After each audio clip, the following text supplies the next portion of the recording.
बिभ्रद्वासं कनककपिशं वैजयन्तीं च मालम् रन्ध्रान् वेणुराधरसुधया पूरयन् गोपवृन्दैर्बृन्दारण्यं स्वपदरमणं प्राविशत् गीतकीर्तिः। हे कृष्ण करुणा सिन्धो दीनबन्धो जगत्पते गोपेश गोपिकान्त राधाकान्त नमोऽस्तुते। तप्तकाञ्चन गौराङ्गी राधे वृन्दावनेश्वरीं वृषभानुसुते देवी त्वां नमामि हरे प्रिये। वृन्दायै तुलसीदेव्यै प्रियायै केशवस्य च कृष्णभक्तिप्रदे देवी सत्यवत्यै नमो नमः।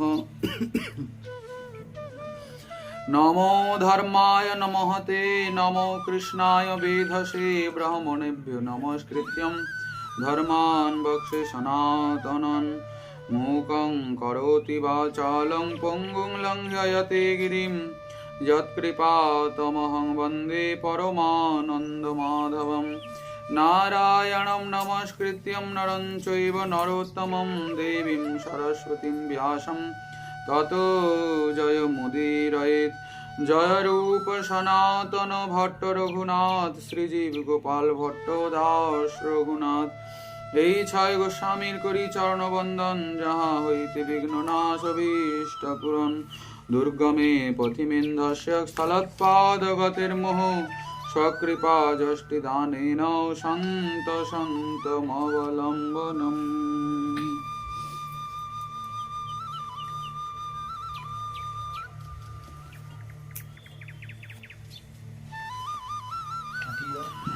জয় জয় রাধা নাম বৃন্দাবন যার ধাম কৃষ্ণ সুখ বিলাসের নিধি।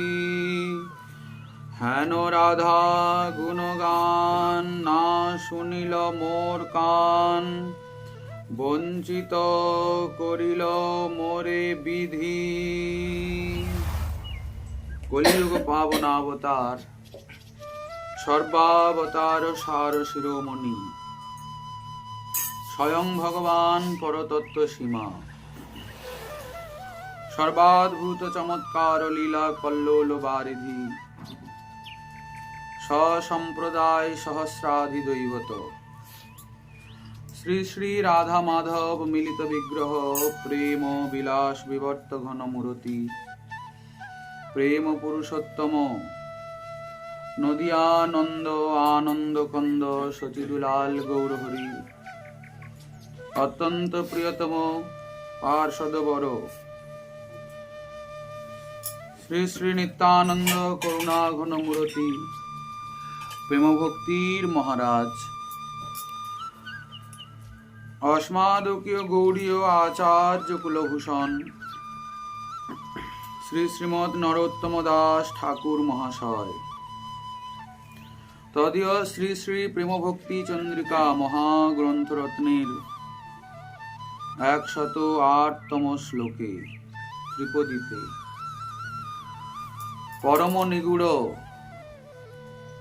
শ্রী শ্রী রাধা নামের মহামহিমার কীর্তন করছেন। জয় জয় রাধা নাম বৃন্দাবন যার ধাম কৃষ্ণ সুখ বিলাসের নিধি। হেন রাধা গুণগান না শুনিল মোর কান বঞ্চিত করিল মোরে বিধি। এই যে বলছেন জয় জয়, আসলে জয় শব্দটা এখানে উৎকর্ষবাচক, শ্রেষ্ঠতা বাচক বা নমস্কার বাচক। মহাজন বলেন না, জয় দিলে জয়ী হবে। জয় জয় রাধা নাম। শ্রীপাদ এখন রাধা নামের জয় দিচ্ছেন, কারণ নাম ছাড়া তো নামের কৃপা হবে না, নামেই তো প্রেম প্রাপ্তি সম্ভব। আর যেহেতু মঞ্জুরি ভাবের সাধনার কথা ঠাকুর মহাশয় ইতিপূর্বে আলোচনা করেছেন, মঞ্জুরি ভাবের সাধনা মানে বৃষভানুনন্দিনী শ্রীমতী রাধারানীর তো দাস্য। রাধারানীর দাস্য লাভের এবং নিবৃত নিকুঞ্জে যুগল কিশোরের সেবার এই যে অব্যভিচারী প্রাপ্তির উপায়, নাম সাধনা। আমাদের শ্রীমৎ সনাতন গোস্বামী পাদ বৃহৎ ভাগবতামৃতে বলছেন, নাম সংকীর্তনং প্রোক্তম কৃষ্ণস্য প্রেম সম্পদি বলিষ্ঠম সাধনম শ্রেষ্ঠম পরমাকর্ষ মন্ত্রবৎ। নাম সাধনাই শ্রেষ্ঠ সাধনা। নামের দ্বারা নামই মন্ত্রের মতো আকর্ষিত হয়ে চলে আসেন। এই যে প্রেম প্রাপ্তি নামের দ্বারা, এটা নাম গ্রহণের মুখ্য ফল। অনেকে নাম গ্রহণ করেন পাপ ক্ষয় হওয়ার জন্য, অনেকে করেন মুক্তি প্রাপ্তির জন্য, কিন্তু আসলে এগুলো হচ্ছে আনুষাঙ্গিক নামের ফল। শ্রীমদ্ ভাগবত দেখাচ্ছেন নামাভাসে মুক্তি, অজামিলের উপরে কৃপা হলো। তাহলে নামের তো কাজ হয়েই গেল, এই জন্যই তো নাম নেব। বলছেন না, যদি কেউ এই চিন্তা করে যে নামের বলে পাপ করব, তাহলে একটা ভয়ঙ্কর নাম অপরাধ হলো। নাম ন বলাৎ যস্য হি পাপ বুদ্ধি ন বিদ্যতি তস্য যমৈহি শুদ্ধি। এত বিচার বিশ্লেষণ পরায়ণ হতে হবে না। কেহ বলে নাম হইতে হয় পাপ ক্ষয়, কেহ বলে নাম হইতে জীবের মুক্তি হয়। হরিদাস কহেন নামের এই দুই ফল নয়, নামের ফলে কৃষ্ণ পদে প্রেম উপজয়। নামের ফলে মুক্তি, পাপ নাশ, এ তো আনুষাঙ্গিক ভাবেই হবে, কিন্তু এই সব উদ্দেশ্য নিয়ে নাম করতে হয় না। নামের ফলে কৃষ্ণ পদে প্রেম উপজয়। আর যারা রাধা দাসের আরাধনা করছেন, তাদের ক্ষেত্রে রাধা নাম তো প্রাণ। রাধারানীর নাম, রূপ, গুণ, লীলা, ধাম, পরিকর, তার সেবা, মঞ্জুরি ভাবের সাধকের এইসবই তো প্রাণ কোটি প্রিয়তম। কোথায় রাধা নাম? কর্ণটা চাতকের মতো তৃষিত আছে। রাধা রাধা রাধা রাধা রাধা রাধা।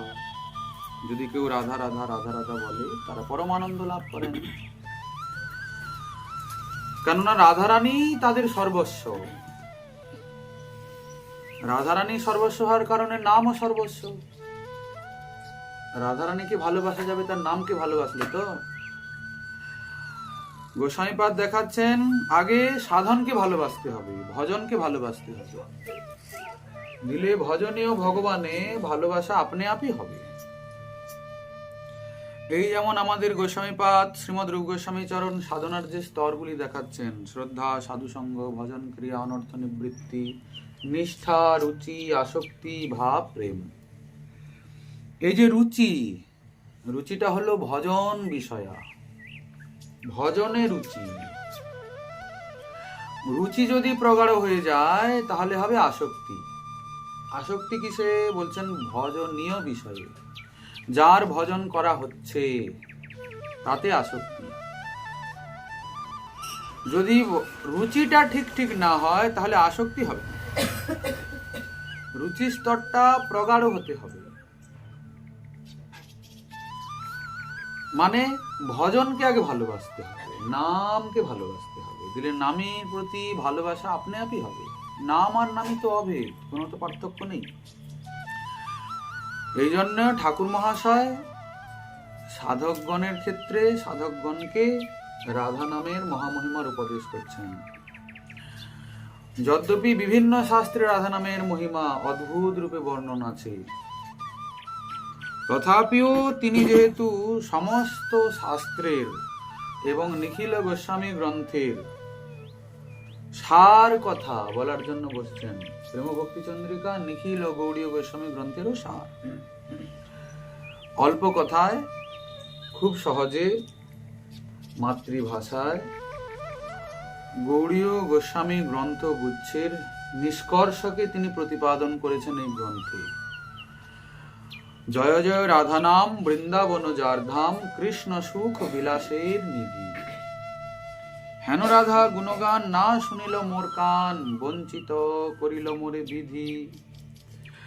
এখন আমাদের শ্রীল প্রবোধানন্দ সরস্বতী পাদ তার শ্রী শ্রী রাধারস সুধা নিধিতে রাধা নামের মহিমা বর্ণনা করেছেন।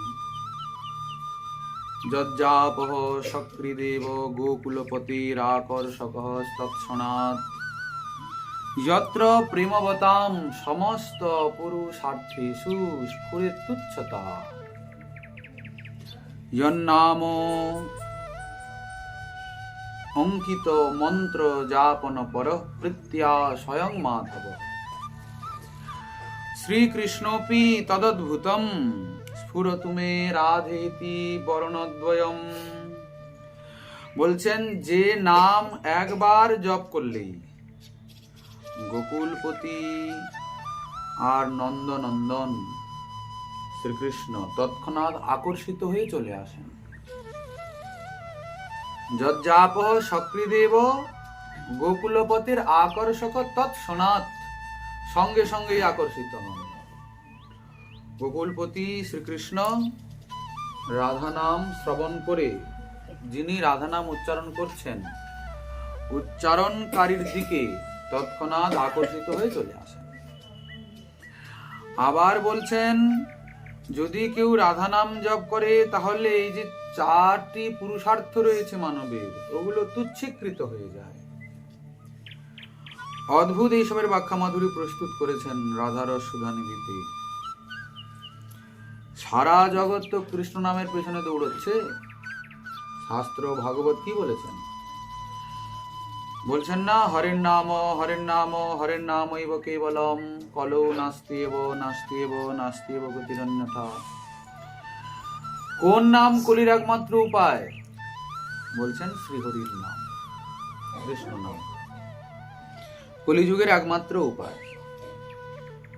নাম ছাড়া কলিযুগে আর কোনো গতি নেই। সর্বমন্ত্র সার নাম, এই শাস্ত্র মর্ম। কোন নাম? না হরি নাম, কৃষ্ণ নাম। কৃতে যধ্যায়তে বিষ্ণু ত্রেতায়া যজতো মুখে, দ্বাপরে পরিচর্যায়াম কলৌ তদ হরি কীর্তন। ভালো কথা। তা এখন সেই হরিও আবার যার নাম শ্রবণে আকর্ষিত হয়ে চলে আসছেন, তাহলে সেটা আবার অদ্ভুত ব্যাপার। কলির কলমশ থেকে নিষ্কৃতি পাওয়ার উপায় হচ্ছে হরিনাম। কিন্তু যদি কেউ রাধা নাম নেন তাহলে আবার সেই হরি তার দিকে আকর্ষিত হন। তাহলে কোনটা শ্রেয়?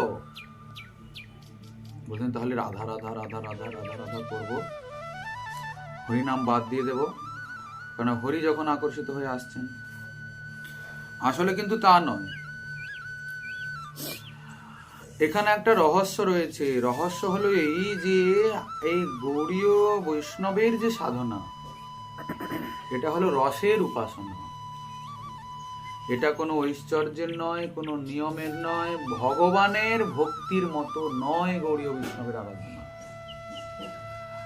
গৌড়ীয় বৈষ্ণবের সাধন ভজন সবার থেকে সম্পূর্ণ আলাদা। শ্রীমন মহাপ্রভু ভগবানের আরাধনা দেননি। বলি কি কথা হয়ে গেল? ভগবানের আরাধনা দেননি, তাহলে কার আরাধনা হচ্ছে? বলছেন ভগবান তো বটেই, আবার কেমন ভগবান? পরম পুরুষোত্তম, পরতত্ত্ব সাক্ষাৎ অখিল রসামৃত মূর্তি, সর্ব অংশী শ্রীকৃষ্ণের আরাধনা। ইনি তো স্বয়ং ভগবান। মহাপ্রভু স্বয়ং ভগবানের আরাধনা দিয়েছেন, আর আপনি বলছেন যে ভগবানের আরাধনা দেননি। ভগবান তো বটেই, তত্ত্বের দিক দিয়ে দেখতে গেলে তিনি স্বয়ং ভগবান।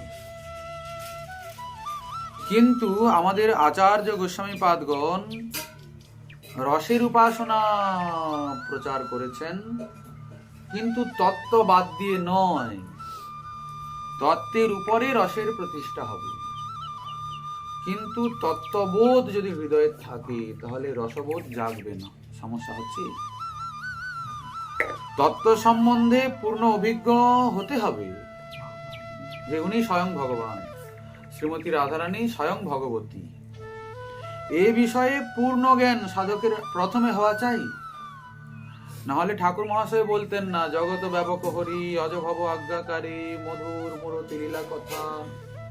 আপনি যার আরাধনা করবেন তিনি কত মহান, তিনি কত শ্রেষ্ঠ, সেটা আগে তত্ত্ব দিয়ে বুঝতে হবে। তো যদি আপনি তত্ত্ব দিয়ে ওনার মহা মহিমাকে না বোঝেন, তাহলে তো ওনার প্রতি আগ্রহ শ্রদ্ধা নিষ্ঠা আপনার আসবে না। আগে তত্ত্ব দিয়ে অনন্য হতে হবে, তত্ত্ব জ্ঞানের আশ্রয়ে অনন্য নিষ্ঠ হতে হবে। অনন্য নিষ্ঠ অর্থাৎ কেবলমাত্র যুগল কিশোরে অনন্য নিষ্ঠতা। গোস্বামীপাদ বলছেন, তত্রাপি একান্তিনাম শ্রেষ্ঠা গোবিন্দ হিত মানসা যে সাং শ্রীশ প্রসাদোপি মনোহর্তুম ন শক্নুয়াত। স্বনিষ্ঠ ঐকান্তিকের মধ্যে যারা ঐকান্তিক ভগবাননিষ্ঠ তারা শ্রেষ্ঠ। কিন্তু বহু ঐকান্তিক থাকতে পারে, তার মধ্যে ব্রজবিহারী গোপীজন বল্লভ ব্রজ জীবন গোপীজন লোচনামৃত সেই রাস বিলাসী শ্রী গোবিন্দের দ্বারা যার চিত্ত মানস অপহৃত হয়েছে, তিনি ঐকান্তিক গণমধ্যে শ্রেষ্ঠ। তা ভালো কথা। তাহলে কি অনন্যতা এসে গেল? বলে না, এখনো অনন্যতা আসেনি। কেবল গোবিন্দ হলে কি হবে? গোবিন্দকে আবার প্রাপ্তির কতকগুলি রাস্তা আচার্যপাদ বলেছেন। কি? দাস্য ভাব, বাৎসল্য ভাব, সখ্য ভাব, মধুর ভাব, এতগুলো তো রয়েছে। এর মধ্যে যে কোনো একটাতে অনন্য হতে হবে। তা অনন্য তো হব, ঐকান্তিকিত হব, কিন্তু আমার পরিপূর্ণ লাভ চাই। সেই রকম ঐকান্তিকিত্ব, সেই রকম অনন্যতা কোন ভাবে, কোন রসে, কোন সেবায় হবে, ওটা একটু বুঝিয়ে বলতে হবে। বুঝিয়ে বলুন। বলছেন, পরিপূর্ণ কৃষ্ণ প্রাপ্তি হয় এই প্রেমা হইতে, এই প্রেমার বশ কৃষ্ণ কহে ভাগবতে। কোন প্রেমের দ্বারা বশীভূত তিনি? আসলে রায় রামানন্দ এই কথাটি বলছেন কান্তা প্রেম বর্ণন প্রসঙ্গে। মধুর রসে শ্রীকৃষ্ণ পূর্ণরূপে বশীভূত। আচ্ছা, আপনি কি তাহলে ওনার নায়িকা হতে পারবেন নাকি? বলে না, শ্রী ভগবান কখনো কোনো জীব শক্তির সঙ্গে লীলাবিলাস করেন না, তার স্বরূপ শক্তি ছাড়া। এটা হলো শ্রীমন মহাপ্রভুর মহা অবদান, অনর্পিত চরীর মহা অবদান। কোনো যুগেই ছিল না, কোনো ভগবদ অবতারই দেননি। শ্রীমন মহাপ্রভু করুণার বশবর্তী হয়ে জীব শক্তিকে সেই অধিকার দিয়েছেন, সাধনা করে সেই বস্তু পেলেও পেতে পারে, কিন্তু সরাসরি নায়িকা হওয়ার সাধনা প্রভু দেননি। সিদ্ধান্তটা কিন্তু অক্ষুণ্ণ থাকবেই। সিদ্ধান্ত বহির্ভূত হয়ে কোনো রসের প্রতিষ্ঠা হবে না, কোনো ভাবের প্রতিষ্ঠা হবে না। এমনিতেই ভাগবতে বলছেন, অনুব্রজা মহং নিত্যং পুয়েত্যং রেণুভি। আমি আমার ভক্তের এতই বশীভূত, আমার ভক্ত এমন করি আমার সেবা পরায়ণ নিষ্কাম হয়ে, আমি তো বহু চেষ্টা করি তাকে কিছু দেওয়ার, কিন্তু সে তো কিছুই নিতে চায় না। সে কি চায়? বলে, ঠাকুর কেবল তোমার সেবা চাই। সমস্যা কি জানেন? যদি আমি সেবাও ভক্তকে দিই, তাহলে আবার ঋণী হয়ে পড়ছি। কি সেবা দিলে আবার ঋণী হচ্ছি না? কেননা ও তোমার থেকে কিছুই চাচ্ছে না। কি চাচ্ছে পরিণামে? বলছেন সেবা চাই। আগে তো সে ভজন সাধন করছে, আগে তো সেবা করছেই, তার জন্য তো আমি ঋণী আছি। আবার চাইতে বলতে সে বলছে সেবা চাই। যদি আবার সেবা দেই, তাহলে আবার নতুন করে ঋণী হচ্ছে। দেখা যাচ্ছে যে সাধারণ ভক্তের কাছেও ভগবান ঋণী হয়ে পড়ছেন, ঋণ শোধ করতে পারছেন না। বলছেন সেই জন্যে আমার একটা ঋণের দোষ, ঋণের একটা বোঝা তো গায়ে আছে, কি করে তার থেকে মুক্ত হব? তার তো কোনো উপায়ই নেই, কেননা ভক্ত তো কিছুই পরিগ্রহ করতে চাচ্ছেন না। আমি কোনো উপায় না পেয়ে করি কি, সেই শুদ্ধ মহান ভক্তের পেছন পেছন অনুগমন করি, যাতে ওই শুদ্ধ ভক্তের চরণ রেণু আর উড়ে এসে আমার অঙ্গে পতিত হয়। দিলে আমি নিজেকে একটু মনে করছি যে বোধহয় আমি একটু ঋণ মুক্ত হলাম, ভক্তের ধুলি গায়ে মাখলাম। এই দেখুন, এখানে কিন্তু কোনো মধুর রস, কোনো বাৎসল্য বা দাস্য এসবের কথা ভাগবতে বলেননি। তিনি বলেছেন অনুব্রজা মহং নিত্যং পুয়েত্যংঘ্রি রেণুভি। উত্তম কথা।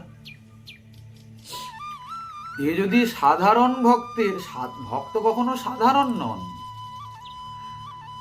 অনন্য ভক্ত মানে উনি কোনো সাধারণ নন, কোনো দিক দিয়েই সাধারণ নন, কেননা অনন্যতা এত সোজা জিনিস নয়। অনন্য মানে আমি ছাড়া অন্য কেউ নয়। কে ছাড়া? শ্রীকৃষ্ণ ছাড়া অন্য কেউ নয়।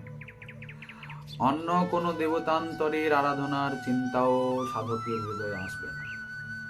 তাহলে কি অনন্য হয়ে গেল? বলে না না, আমার ভজন করছে বটে, কিন্তু আমাকে সেবা করে সুখী করার ইচ্ছা ব্যতীত অন্য অনেক কামনা হৃদয়ে জুড়ে অবস্থান করে আছে।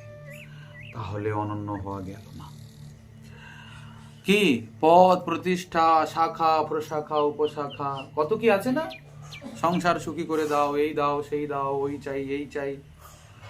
এটা কখনোই অহৈতুকী ভক্তি হলো না, অনন্যতার হানি হয়ে গেল। আচ্ছা ভালো ঠাকুর, কিছুই চাইবো না, কেবল তোমার সেবাই চাই। তাহলে তো অনন্য হলাম। বলে না, এখনো অপেক্ষা আছে। আরো কি অপেক্ষা? বলে কেবল মাত্র আমার সেবা করে সুখী করবে, এই চিন্তাই থাকবে। আমাকে কি করে সেবা করে সুখী করতে হয় ওইটাই জানবে, ওইটাই শুনবে, ওইটাই বোঝার সাধনা করবে।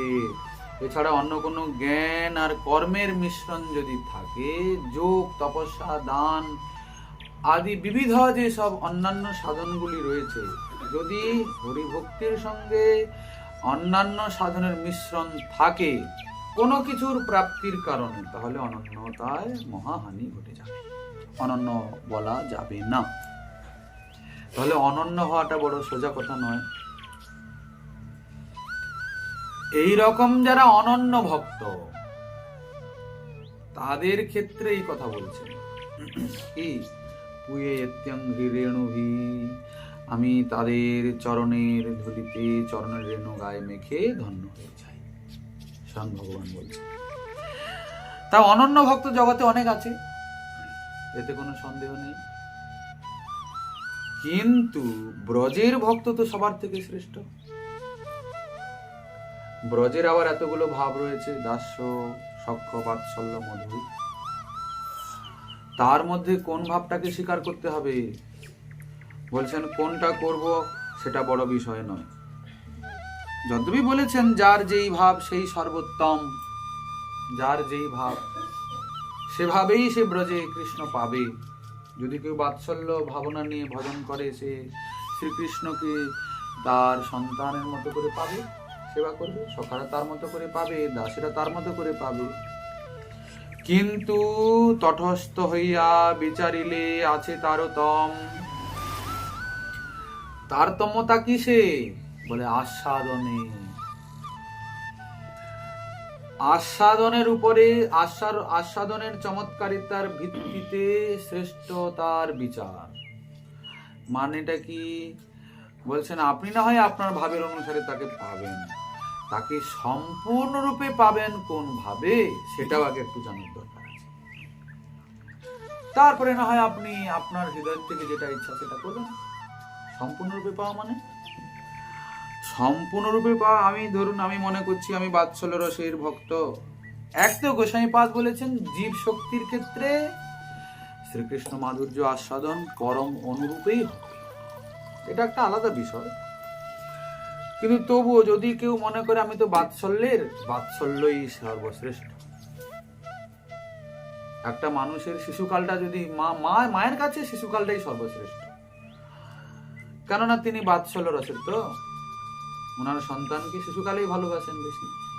আস্তে আস্তে বড় হয়ে গেলে, পরে আবার বিয়ে হয়ে গেলে তখন আর এত মোহ থাকে না, এত মমতা থাকে না শিশু সন্তানের প্রতি। থাকে কি? মাতা পিতার কাছে তার সন্তান শিশুকালেই সুলভ, ভালো, আনন্দের। সখাদের কাছে আবার সেই সময়টাই আনন্দের, পৌগণ্ড। কিন্তু যারা মধুর রসের পাত্রী, তাদের ক্ষেত্রে বাৎসল্যটা কি ভালো লাগবে? সখ্যটা কি ভালো লাগবে? তাদের ক্ষেত্রে এই নবকিশোর যৌবন অবস্থাটাই ভালো। তবে একটা মানুষের জীবনে পরম পূর্ণতা কিন্তু তার যৌবন অবস্থাতেই প্রাপ্তি হয়। কি? সেইটাই তার জীবনের সর্বোত্তম সময়, সর্বোত্তম অবস্থা। এবার সেই অবস্থাটা অন্যদের ভালো নাও লাগতে পারে, অন্য রসের। বাৎসল্যের তখন সেখানে কোনো আস্বাদন নেই। কি? যখন শ্রীকৃষ্ণ নিত্য কিশোর অবস্থায় নবযৌবনে আসলেন, তখন কি বাৎসল্যের আস্বাদন আছে? কিন্তু ব্রজের প্রেমিকগণের ভাব আলাদা। মা যশোদার বাৎসল্য প্রীতি এতই প্রগাঢ় যে উনাকে কখনো বোধ হতেই দেয় না যে শ্রীকৃষ্ণ কৈশোরে পদার্পণ করেছেন।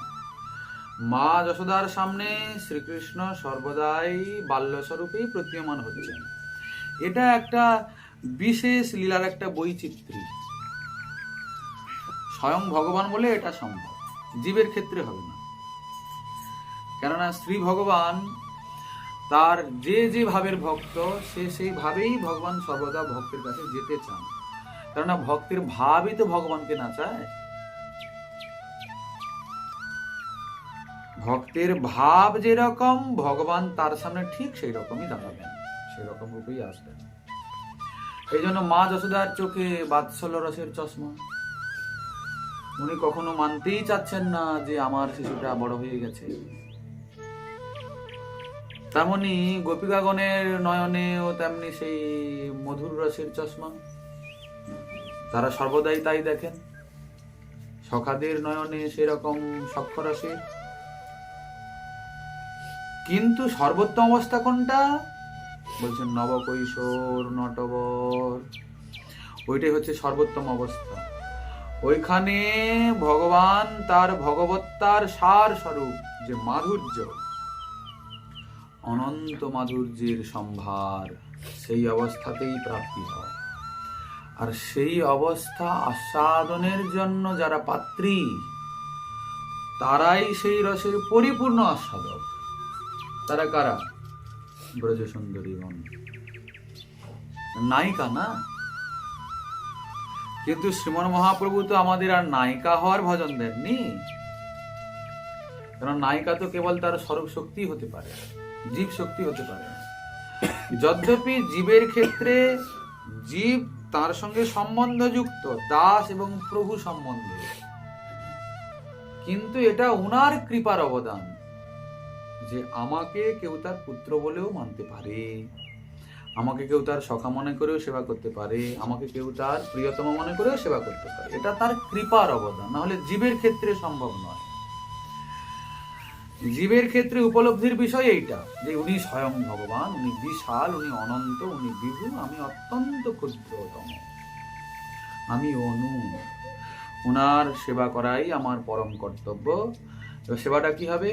ঈশ্বরের সেবা। এটাই তো স্বাভাবিক ব্যাপার। যদি সারা দুনিয়া ঘুরে দেখা যায়, এই ভাবনাটা 99% কৃষ্ণ ভক্তের মধ্যে খুঁজে পাওয়া যাবে, যারা তাকে ভগবান বলে মানেন, ভগবান করে তার আরাধনা করছেন। প্রিয়তম রূপে, আপনজন রূপে কজন সেবা করছেন, কজন ভাবতে পেরেছেন বিষয়টাকে? বলছেন না, বড় কঠিন বিষয়। আর এই যে পদ্ধতিটা কেবল এই কলিযুগের জন্য, শ্রীমন মহাপ্রভুর মহাদান স্বরূপে, অন্য কোনো কলিতে হবে না। আপনে করি আস্বাদনে শিখাইল ভক্তগণে, প্রেম চিন্তা মনির প্রভুধ্বনি, যারে তারে কইল দান, নাহি জানে স্থানাস্থান মহাপ্রভু দাতা শিরোমণি। দাতা শিরোমণি কেন? শ্রী ভগবানকে, তিনি ঈশ্বর পরতত্ত্ব, যিনি অনন্ত বিভু, যাকে ধরা যায় না, যিনি কল্পনার অতীত, ইন্দ্রিয়ের অগোচর, কি ইন্দ্রিয়াতীত, ভাবনারও অগোচর। মন চিত্তের এত শক্তি নেই ওনার কাছে পর্যন্ত, ওনাকে বোঝাই যায় না, কাছে পৌঁছানো বহু দূরের কথা। তো যাকে বুঝলামই না, যাকে কখনো দেখলামই না, তার সঙ্গে একদম প্রিয়তার সম্বন্ধ কি করে হতে পারে? সর্বথা অসম্ভব। আগে তো দেখবো, আগে তো তাকে বুঝবো, তারপরে তো তাকে কেমন করে ভালো লাগছে, তারপরে তো একটা সম্বন্ধ তৈরি হবে। হ্যাঁ, তোমাকে দেখতে বড় সুন্দর, তোমাকে আমার ছেলের মতো বলে লাগছে, তুমি আমার বন্ধু হবে, তোমাকে আমি বড় ভালোবেসে ফেলেছি, তখন তো হবে। যাকে দেখিনি, যাকে শুনিনি, যদ্যপি এখানে বলেছেন তার গলার আওয়াজ কি মধুর, তার বংশীর ধ্বনি কত মধুর, তার উপমাধুরী কত মাধুর্যময়, সবই মধুর, তা মধুর হোক। মহাপ্রভুর কাছে মধুর, মহাপ্রভু নিত্য তাকে অনুভব করছেন, দেখছেন, শুনছেন, বুঝছেন, আমরা তো দেখিনি। তাহলে এত সোজা কি সরাসরি হঠাৎ করে ওনার সঙ্গে প্রিয়তার সম্বন্ধ জুড়ে দেওয়া? সোজা নয়। সাধনের দ্বারাও হবে না, কোনো সাধনা নেই যার দ্বারা এই সম্বন্ধ স্থাপন করা যাবে। বলে যদি সাধনা নাই তাহলে আপনারা এত সাধনা দেন কেন? নাম করো, এই করো। এই তো কিছুক্ষণ আগেই তো বললেন যে নামই হচ্ছে সর্বশ্রেষ্ঠ সাধন প্রেমের জন্য, কি বলা হলো তো? তাহলে বলেছেন যে সাধনা নাই। বলছেন সাধনা যারা ঐশ্বর্য ভাবের নিয়ে করছে তারাও তো একই সাধনা করছে, তাহলে তারাও পেয়ে যাবে। তাদের ঐশ্বর্য ভাব কেন তবে? বলে বিষয় এটা নয়। এই তো বললেন মহাপ্রভু দাতা শিরোমণি, উনি কৃপা করে দিয়েছেন বলে তবে গিয়ে জীবের ক্ষেত্রে সম্ভব হয়েছে। আবার কি এত সুবিধা, যখন শ্রীমন মহাপ্রভু ছিলেন তখন তাকে দেখেই, তাকে শুনেই, তাকে স্পর্শ করেই জীবের প্রেম প্রাপ্তি হয়েছে। এখন সাধনার প্রয়োজন কেন? না, তিনি যেহেতু নেই। তা উনি নেই বলে কি উনার সঙ্গে সঙ্গে সব বিলুপ্ত হয়ে যাবে? বলেন না, উনি তো দেওয়ার জন্যই এসছেন। এই জন্য আচার্যপাদগণ সাধনার ব্যবস্থা করেছেন। কিন্তু সাধনার ব্যবস্থা করেছেন বলে সাধনা করলেই যে হয়ে যাবে, ওটা কিন্তু ভাবাটা বিভ্রান্তির ব্যাপার, ওটা ভাববেন না। তাহলে কি করে হবে? বলছেন কৃষ্ণ তদ্ভক্ত কারুণ্য মাত্র লাভৈক হেতুকা। শ্রীকৃষ্ণ এবং তত্ত্ব সেই প্রেমী ভক্তগণের করুণাই, কৃপাই এই ভক্তি প্রাপ্তির একমাত্র লাভের উপায়। অন্য কোনো উপায়ে, কোনো সাধনায় প্রাপ্তি হবে না। শ্রী ভগবান কৃপা করে যদি আপনাকে সেই রূপে স্বীকার করেন, সেই রূপে আপনার সঙ্গে তিনি সম্বন্ধ স্থাপন করতে চান, তাহলে হবে। না হলে দীর্ঘদিন ধরে এসব শুনতে শুনতেও হৃদয়ের মধ্যে কোনো দাগ কাটে না। বহু দেখা যায়, প্রতিদিন শোনা হচ্ছে, বারবার শোনা হচ্ছে, তবু অন্তরের থেকে ঐশ্বর্য ভাব যায় না। ভগবান ভগবান, ঈশ্বর ঈশ্বর, ভগবানকে ভোগ লাগিয়েছি, ভগবানকে সেবা দিয়েছি, ভগবানের প্রসাদ পাচ্ছি, এই ভাব হৃদয় থেকে যায় না। কেন? না কিছু বোঝা হচ্ছে না। বোঝানোর কোনো কম নেই, কিন্তু আমি বোধ করতে পারছি না। কেন? কৃপা শক্তি এখনো বিগলিত হচ্ছেন না মাতৃ সজীবের উপরে। সমস্যা হলে কি হচ্ছে? তবে হাল ছেড়ে দিলে কিন্তু হবে না। গুরুদেব যখন আপনাকে শ্রীমতী রাধারানীর চরণে দাসী করে বেঁধে দিয়েছেন গলায়, তাহলে নিশ্চিন্তে থাকতে হবে যে তাহলে নিশ্চয়ই কোনো না দিন না কোনো দিন তিনি কৃপা করে আমাকে সম্বন্ধবোধ জাগিয়ে সেবা করিয়ে দাসী রূপে চরণে টেনে নেবেনি। কি বুঝেছি কি না বুঝেছি আমার এত জানার দরকার নেই। শ্রী গুরুদেব যে সাধনা দিয়েছেন, নিষ্ঠার সহিত ওইটাকে করতে পারলেই আমার কাজ হয়ে গেল, বাস। তবে তা বলে যে একদম বোঝার থেকে বিমুখ থাকবো তা কিন্তু নয়।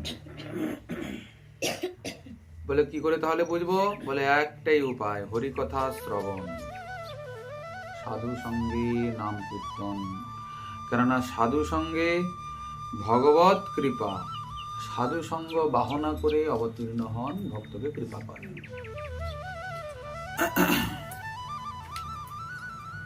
তো মহাপ্রভু কি দিয়েছেন? মধুর রসের ভজন। আচ্ছা, মধুর রস তো অনেক রয়েছে, তার সরাসরি কি মধুর? বলে না, মধুর রস আবার অনেক রকমের। এক হলো নায়িকা ভাব, এক হলো সখী ভাব, এক হলো সম্ভোগেচ্ছাত্মিকা, আর এক হলো তদ্ভাবেচ্ছাত্মিকা। আমাদের কিন্তু এই সম্ভোগেচ্ছাত্মিকা কোনো আনুগত্যে ভজন নয়, এরা হলো নায়িকা ভাবের। আমাদের তদ্ভাবেচ্ছাত্মিকা, এই যে যারা মানে সখী ভাব, ওনাদের আনুগত্যে ভজন, যারা হলেন রাধা দাসী অভিমানী, শ্রী রূপ আদি মঞ্জরীগণ। রাধা রানী কৃষ্ণকে সেবা করে সুখী হন, শ্রীকৃষ্ণ রাধা রানীকে সেবা করে সুখী হন, কিন্তু মঞ্জরীরা যুগলকে সেবা করে সুখী হন। এই হচ্ছে বিষয়। এখন এই ত্রিপদীতে ঠাকুর মহাশয় এই যে নিগুড় রহস্যময় তত্ত্ব, একে প্রাপ্তির সাধনার কথা বলছেন। জয় জয় রাধা নাম বৃন্দাবন যার ধাম, কৃষ্ণ সুখ বিলাসের নিধি। এই যে কৃষ্ণ সুখ বিলাসের নিধি কথা বলার তাৎপর্য, কৃষ্ণ সুখের সঙ্গে আমাদের সম্বন্ধ কি? গুরুদেব তো রাধারানীর চরণে বেঁধেছেন, রাধারানীকে সুখী করব, তো কৃষ্ণ সুখের পেছনে চক্করে কেন পড়তে যাবে? বলছেন না, রাধারানীকে বোঝা কি আর এত সোজা? রাধারানীর চরণের দাস্য লাভ কি এত সোজা? কৃষ্ণ রূপ কৃপা প্রবল রূপে বর্ষিত হলে শ্রীকৃষ্ণ যে সাধকের প্রতি একবারে অহৈতুক কৃপা পরবশ হন, তিনি রাধারানীর ভজন করতে পারেন, রাধারানীর প্রতি ওনার আগ্রহ জাগে। না হলে এখন যদ্যপি রাধা নামের বহু প্রচার হচ্ছে, রাধারানীর বহু প্রচার হচ্ছে, কিন্তু শ্রীমন মহাপ্রভু রাধারানীকে যেভাবে উপস্থাপন করেছেন, ওই ভাব প্রাপ্তি এত সোজা নয়, ওতে কৃপা চায়। এখন অনেক অনেক মহাজন রাধা নামের মহিমা বলছেন, সব ঠিক হয়ে যাবে, সংসারে শান্তি হয়ে যাবে, রোগ ব্যাধি চলে যাবে, এই হয়ে যাবে, সেই হয়ে যাবে, ও মুখ তো মুখ তো মুখ। কিন্তু রাধা নামের মহিমা তো এইসব নয়। এই সব প্রাপ্তির জন্য তো রাধারানীকে ভজা নয় কি? তাহলে আমাদের শ্রীপাদ প্রবোধানন্দ সরস্বতী পাদ যে বললেন, রাধা করাবচিত পল্লব বল্লরীকে, রাধা পদাঙ্ক বিলাসন মধুর স্থলীকে, রাধা যশন মুখর মত্ত খগাবলীকে, রাধা বিহার বিপিনে রমতাং মনোমে। রাধা রানীর বিহার বিপিনে আমার চিত্তমন সদা অভিরমিত হোক। শ্লোকের তাৎপর্য ব্যাখ্যায় আমরা যাচ্ছি না, কিন্তু কই এখানে তো বললেন না যে রাধা রানীর নাম নিতে নিতে আমি আমার দুর্ভাগ্যগুলোকে সৌভাগ্যে বদলে দেব, সংসারের অশান্তিটা শান্তি হয়ে যাবে, শেষকালে মুক্তি পাবো, আমার অসৎ আচরণগুলো রাধা নাম করতে করতে চলে যাবে। এ কথা তো কেউ বলেননি, সবাই এক কথা বলছেন, তোমার নিকুঞ্জে তোমরা যখন যুগল হয়ে থাকবে, তখন সেইখানে আমাদের সেবা দিও, আমরা যেন দাসী হয়ে তোমার চরণ সম্বাহন করতে পারি, তোমার অঙ্গে পত্রাবলী রচনা করতে পারি, তোমার ঘর্মাক্ত চরণে যাবক রস রঞ্জিত করতে পারি। সবই তো সেবার অভিলাষ করছেন নিবৃত নিকুঞ্জে। ওই সংসার বিষয়ক তো কোনো চাহিদা, সংসার যে বিষয়ক যে কোনো কারণ কই তো কোনো আচার্য পাদি নিবেদন করেননি প্রাণেশ্বরীর চরণে। সবই তো সেবা প্রাপ্তির জন্য আকাঙ্ক্ষা বাসনা করেছেন, অভিলাষ করেছেন। তাহলে রাধা রাধা বললেও হচ্ছে না,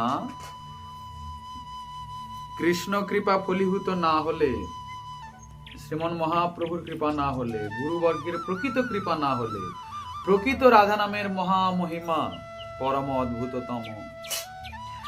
প্রকৃত রাধারানীর কিরূপ ভজন ওটা জানা যাবে না, আগে তো জানবো, আগে তো বুঝবো, তারপরে তো করবো নাকি। এখন দেখুন সারা সংসার রাধা রাধা রাধা রাধা বলছে, সব রাধারানীকে নিয়ে পাগল হচ্ছে। ভালো কথা, রাধা রাধা বলছে মানে খারাপ, খারাপ কখনোই নয়। চিন্তা ভাবনাটা কি আছে সেটাও দেখতে হবে। কি চিন্তা ভাবনাটা তো তৈরি হবে কৃপাতে। যেমন মতি তেমন গতি, ঠিক না ভুল? চিন্তায় আগে আসুক আমি মধুর রসের পাত্রী, আমি রাধারানীর দাসী, সেই চিন্তায় যে রাধা নাম উচ্চারণ হবে তার কিন্তু মহিমা আলাদা।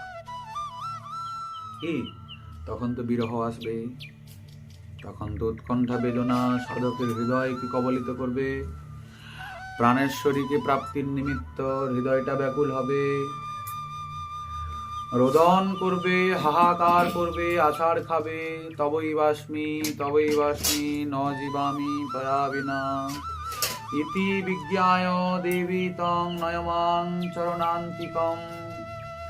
তুমি তো সবই জানো, তুমি ছাড়া আমার আর কেউ নেই, এই কথা জেনে আমাকে তোমার চরণের নিকটে নিয়ে চলো। তুই তো প্রার্থনা করবে, প্রাণেশ্বরী এসে বলবেন, ওহে এত কান্না কেন করছো, চলো তোমাকে আমি আমার সখী করে নিলাম। দাস গোসাইপাদ কি বললেন? সখ্যায়তে মম নমস্তু নমস্তু নিত্যম, দাস্যায়তে মম রসস্তু রসস্তু সত্যম।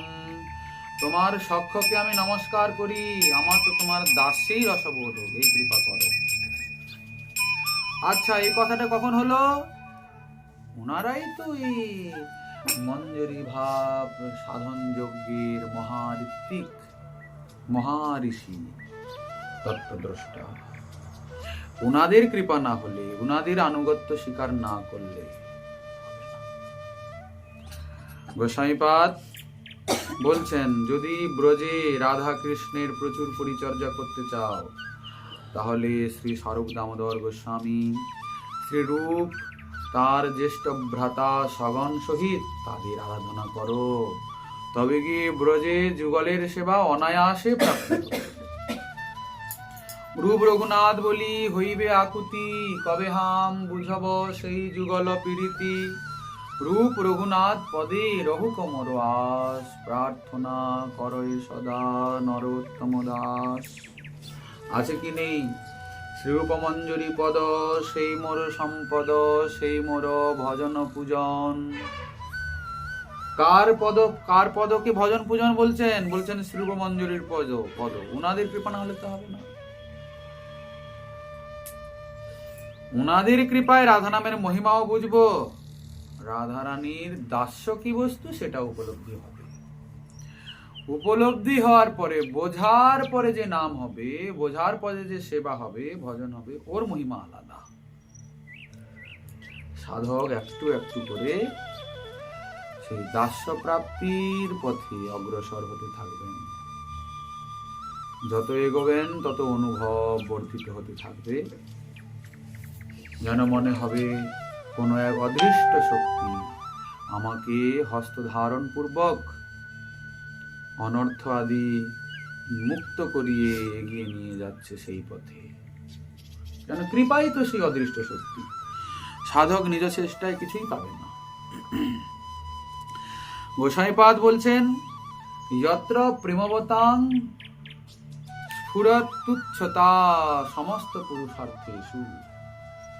এই যে ধর্ম, অর্থ, কাম, মুক্তি, এই তো মানব জন্মের 4 পুরুষার্থ, চতুর্বর্গ, ধর্ম, অর্থ, কাম, মুক্তি। কিন্তু শ্রীমন মহাপ্রভু বললেন, শোনো হে, খালি কি 4টা নাকি? এ 4টা দরকার নেই, একটা পঞ্চম পুরুষার্থের কথা বলছি শোনো। শাস্ত্র বলেননি, মহাপ্রভু বলেছেন। পঞ্চম পুরুষার্থ প্রেমানন্দামৃত সিন্ধু, মোক্ষ আদি আনন্দ যার নহে এক বিন্দু। মহাপ্রভু ধর্ম, অর্থ, কাম, মুক্তিকে ফেলে দিলেন, বলেন এইগুলোর আকাঙ্ক্ষা করতে হবে না। ভাগবত তো এইগুলির আকাঙ্ক্ষাকে কপটতা বলে দিয়েছেন। ধর্ম প্রজ্জিত কৈতবত্র পরম নির্মৎসরণাম শতাম ধর্ম উজ্জিত কৈতব। কিটা কৈতব? অজ্ঞান তমের নাম কহিয়ে কৈতব, ধর্ম অর্থ কাম মুক্তি বাঞ্ছা আদি সব। অজ্ঞানের থেকে এইসবের আকাঙ্ক্ষা জাগে, এগুলোকে কপটতা বলা হলো। মুক্তি প্রাপ্তির বাসনা কপটতা। বলে তাহলে কি আরো শোনো, চারটার মধ্যে আবার বলে হোক না হয় ধর্ম চাইবো না, অর্থ চাইবো না, কাম টাম চাইবো না, মুক্তি তো পেতে পারি। মানব জীবনে প্রভু দিয়েছেন জড় জগতের বন্ধন থেকে মুক্ত হব, জন্ম মৃত্যু চক্র থেকে আর মাতৃ জঠরে আসবো না, আর মরবো না, পাঞ্চভৌতিক এই যে তৈজস পদার্থ দিয়ে তৈরি এরকম দেহ আর ধারণ করব না, চিরকালের জন্য চলে যাবে ভগবত ধামে থাকবো। বলে না না, তার মধ্যে মোক্ষ বাঞ্ছা কৈতব প্রধান, যাহা হইতে কৃষ্ণ ভক্তি হয় অন্তর্ধান। কৃষ্ণ ভক্তি অন্তর্হিত হয়ে যায় মুক্তির কামনাও পর্যন্ত থাকলে। ভক্তের তো মুক্তি অনায়াসে হবে। আহা, যদি সে নিকুঞ্জ মন্দিরে সেবা পাওয়ার জন্য যায়, তা নিকুঞ্জে তো পরে যাবে, আগে তো এই জগৎ থেকে মুক্ত হবে। মুক্ত না হলে ওখানে কি করে যাবে? একটা ব্যক্তি দু জায়গায় দু সময় তো থাকতে পারে না কখনো। আপনি মুক্তি পাওয়ার জন্য সাধনা কেন করবেন? আপনাকে তো যোগমায়া মুক্ত করিয়েই নিয়ে যাবেন। আপনার হৃদয় জুড়ে একটাই আকাঙ্ক্ষা থাকা চাই, আমি কবে যুগল কিশোরের সেবা করব নিভৃত নিকুঞ্জে, বাস কাজ হয়ে গেল। এই ভাবনা হৃদয়ে যত প্রগাঢ় হবে ততই সাধনা অনর্থ নিবৃত্তি হবে। ভগবত ভক্ত কৃপা সব বর্ষিত হওয়া শুরু হবে, আচার্য মহাজনের কৃপা হয়ে এসে ফলীভূত হবে। কেননা তারা দেখেন যে ভজনে কতটা আগ্রহ, হৃদয়ে কি রয়েছে। ওনারা দাঁড়িয়ে আছেন সব হাত বাড়িয়ে, এই তো কৃপা করেই দেবেন। হৃদয় দেখে কৃপা করেন। ভাবনাটা কি আছে, কি প্রাপ্তির অভিলাষ আছে। যদি দেখেন যে না, কেবল সেবা প্রাপ্তিরই অভিলাষ, আর কোনো অভিলাষ জগতে নেই, তাহলে হয়তো কোনো কারণে বাইরে সাধনা কম দেখা গেলেও তারা কিন্তু অন্তরটাকে তৈরি করে দিচ্ছেন। ওনারা কাজ চালিয়ে যাচ্ছেন। অতএব সাধক যেন অন্তর্মুখী হয়ে নিজের হৃদয় ক্ষেত্রকে অবলোকন করেন। ওখানে চাষ যে করেছিলাম ক্ষেত্রটা ঠিকঠাক আছে কিনা, আমার লাগানো বীজ অঙ্কুরিত হলো কিনা, আমি তো শ্রবণ কীর্তন জল বাইরে কম বেশি ঢালছি, তা সেই যে লতা অঙ্কুরিত হয়ে বর্ধিত হচ্ছে কিনা, পল্লবিত হচ্ছে কিনা, রোগ মুক্ত হলো কিনা, পুষ্টি লাভ করলো কিনা। যদি এই সব পরিচর্যামূলক সেবা সাধক না লক্ষ্য রাখেন, তাহলে তো উনি ফল প্রাপ্তি করতে পারবেন না। চাষাবাদের এটাই তো নিয়ম। আপনি কি মাঠে বীজ ফেলে দিয়ে আর ঘরে এসে 6 মাস ঘুমিয়ে পড়েন, তারপরে কি আবার মাঠে গিয়ে ধানটা কেটে নিয়ে আসেন? বলে তা তো হয় না। আর চারা রোপণ করেই মাঠে পড়ে থাকতে হয়। এই এখনই ঘাস হয়েছে, এই এখনই ষাঁড় পড়েছে, এই এখনই অবাঞ্ছিত পশুগুলো এসে আমার গাছগুলো খেয়ে চলে গেছে। এইভাবে যদি আপনি তাকে পরিচর্যা ঠিকঠাক না করেন, তাহলে তো আপনি ফলন পাবেন না। এখানে তো একই ব্যাপার। এখানে ওনারা লক্ষ্য রাখেন হৃদয়ে কি অবস্থা আছে, কি চাই, কি ভাবনা আছে, তার উপরেই কৃপা করেন। তো পঞ্চম পুরুষার্থ কৃষ্ণ প্রেমানন্দামৃত সিন্ধু। মহাপ্রভু বললেন পঞ্চম পুরুষার্থ হলো কি কৃষ্ণ প্রেম। কিন্তু গোস্বামীপাদ বলছেন কৃষ্ণ প্রেম ও তুচ্ছিকৃত হয়ে যায় এইখানে। কোথায়? রাধা রানীর চরণে। যারা রাধানিষ্ঠ হয়েছেন, রাধা দাস্যৈক জীবাতু, রাধা দাস্যৈক নিষ্ঠ, তাদের কাছে কৃষ্ণ প্রাপ্তির কোনো আকাঙ্ক্ষাই থাকে না। তারা শ্রীকৃষ্ণের ভজন করেন না, তারা ভজন করেন শ্রীকৃষ্ণেরও পরম প্রিয়তমা কৃষ্ণ মনমোহিনী, শ্রীকৃষ্ণ বক্ষ বিলাসিনী, সর্বেশ্বরী প্রাণেশ্বরী আত্মেশ্বরী বৃষভানুনন্দিনী শ্রীমতী রাধারানীর দাসিত্ব, যেটা পরতত্ত্ব হয়েও স্বয়ং ভগবান হয়েও তিনিও আকাঙ্ক্ষা করেন, মনে মনে চিন্তা করেন, দেখো রাধা দাসীর কি ভাগ্য হলো, রাধারানীর চরণে আলতা পরালো, আমি পরাতে পারলাম না, আমার দ্বারা হলো না। শ্রীকৃষ্ণ সেখানে ব্যর্থ হয়ে যান, যে সৌভাগ্য দাসী লাভ করে। যারা রাধা দাস্যই কনিষ্ঠ তারা কখনোই শ্রীকৃষ্ণ সঙ্গ সুখ একান্তে কামনা করেন না। তারা মনে করেন আমরা রাধা রানীর, আমরা অন্য কারুর নয়। আমাদের রঘুনাথ দাস গোস্বামী চরণ বললেন কি, পাদাব জয় তব দাস, পাদাব জয় তব বিনা বড় দাস্যমেব। কেমন দাস্য বলছেন? বড় দাস্য। বড় দাস্য কি? শ্রীকৃষ্ণের দাস্যকে বড় দাস্য বলা হয়নি। জীব তো স্বাভাবিক রূপেই দাস, আবার কি বড় দাস্য হবে? বড় মানে কি? শ্রেষ্ঠ দাস্য। কোথায় শ্রেষ্ঠ দাসত্ব? বলছেন শ্রীমতী রাধারানীর চরণ কমলে, পাদাব্জে।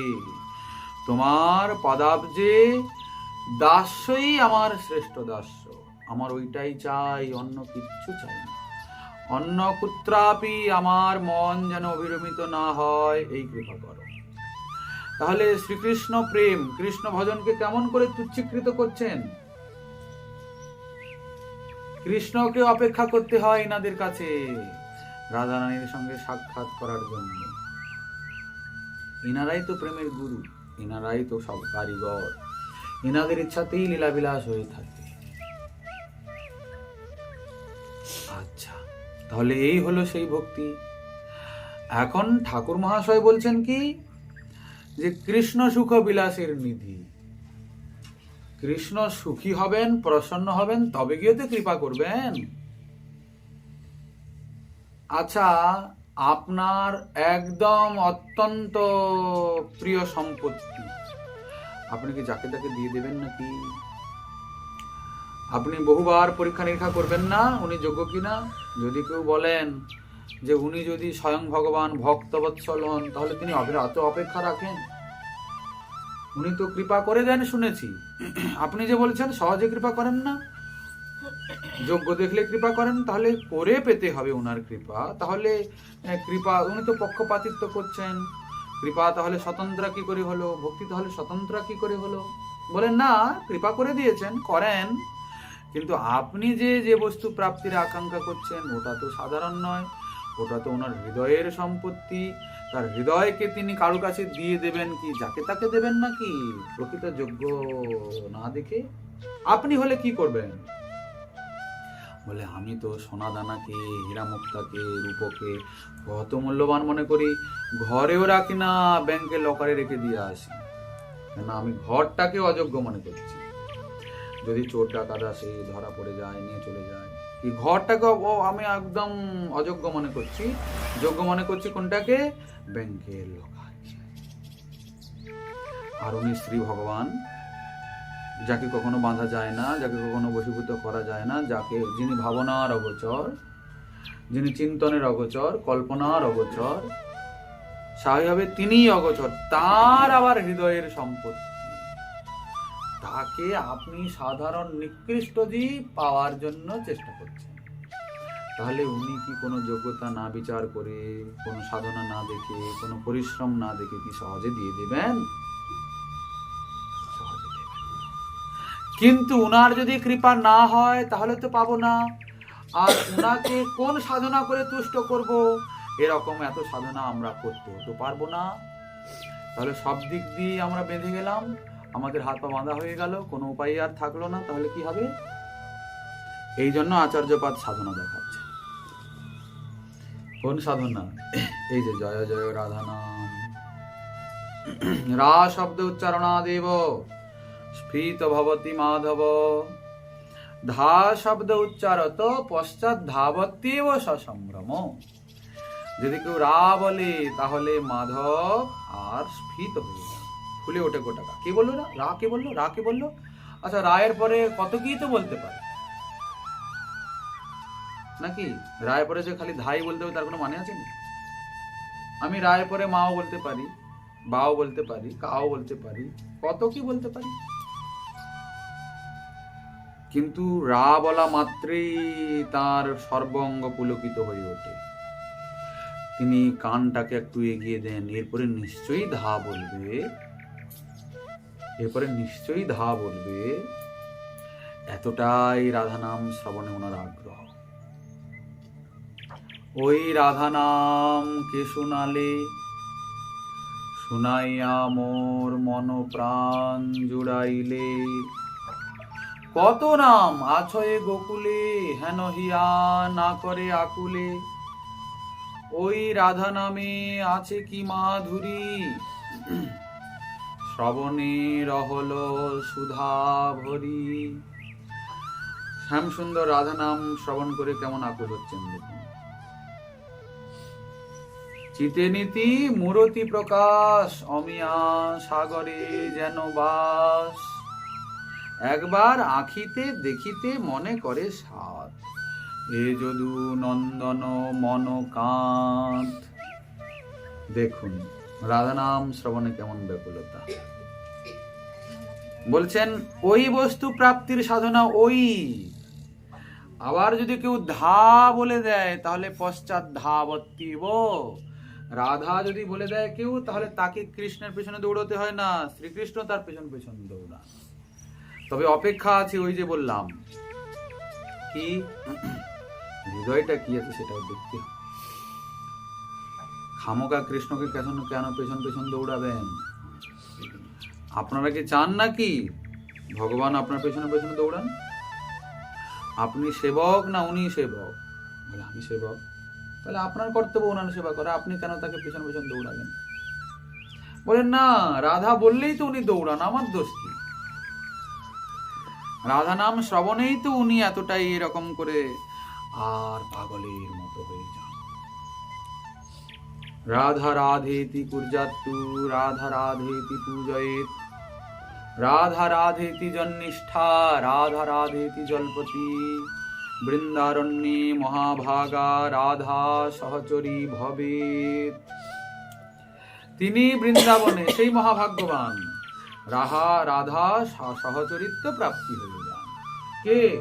রাধা নামেই যার নিষ্ঠা, রাধা রানীর অর্চনাতেই যার নিষ্ঠা, যিনি দিনরাত রাধা রাধা রাধা রাধা রাধা রাধা রাধা রাধা রাধা রাধা করছেন, রাধা রানীর সেবা করছেন, রাধা রানীর জন্য কর্ম করছেন, রাধা রানীতেই অনন্যনিষ্ঠ হয়েছেন, বলে তিনি বৃন্দারণ্যে রাধা সহচরী হন।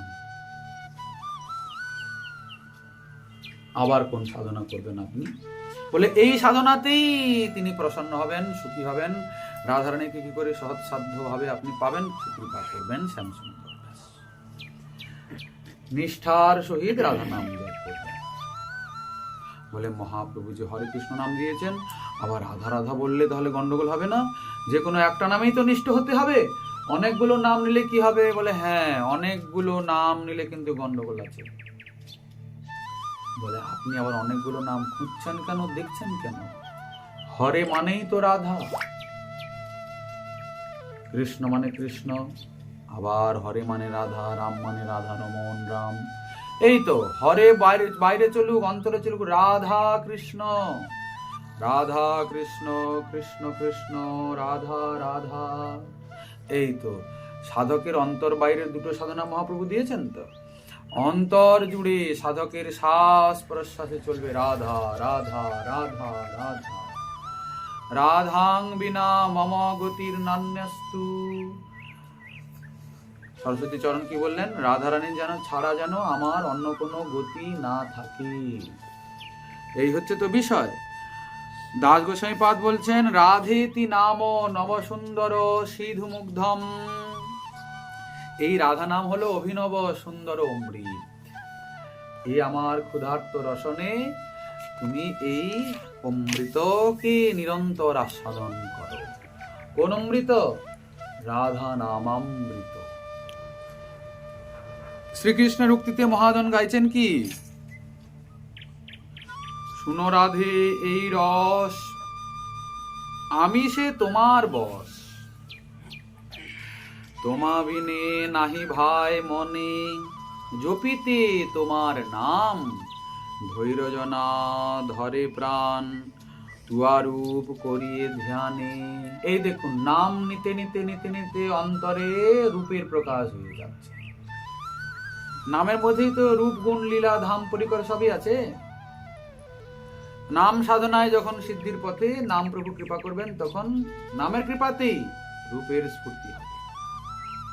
এখানে তার নিজের হচ্ছে, এটাই সিদ্ধান্ত। শ্রীরাধে শ্রীরাধে বাণী, যেদিকে যার মুখে শুনি, যার মুখে রাধা রাধা শুনবো, সেই দিকে ধায় মোর মন, সেই দিকেই দৌড়তে আমার ইচ্ছা করছে। চাতক ফুকারে যেন ঘন চাহে বরিশন, তেন হেরি ও চাঁদ বদন। উনি আকাঙ্ক্ষায় থাকেন, এই বুঝি রাধা বলবে। আপনি কি মনে করছেন আমি 56 ভোগ সাজিয়ে দিয়েছি, সামনে তিনি একবারে প্রসন্ন হয়ে যান? বলে না না না না না না, নাম পাগল মহাপ্রভুকে সুখী করতে হলে নাম শোনাতে হবে, আর শ্রীকৃষ্ণকে সুখী করতে হলে রাধা নাম, রাধারানীকে সুখী করতে হলে রাধা রাধা বলবো। বলেন না, কৃষ্ণ কৃষ্ণ বলবে।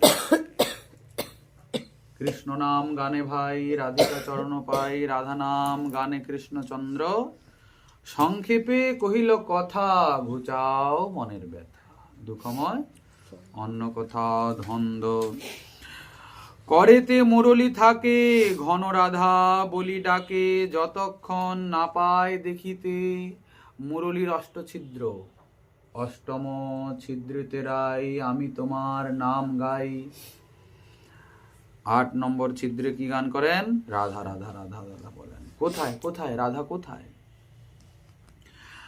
তোমার নূপুরধ্বনি আপন শ্রবণে শুনি, তবে মোর ক্ষমা হয় চিতে।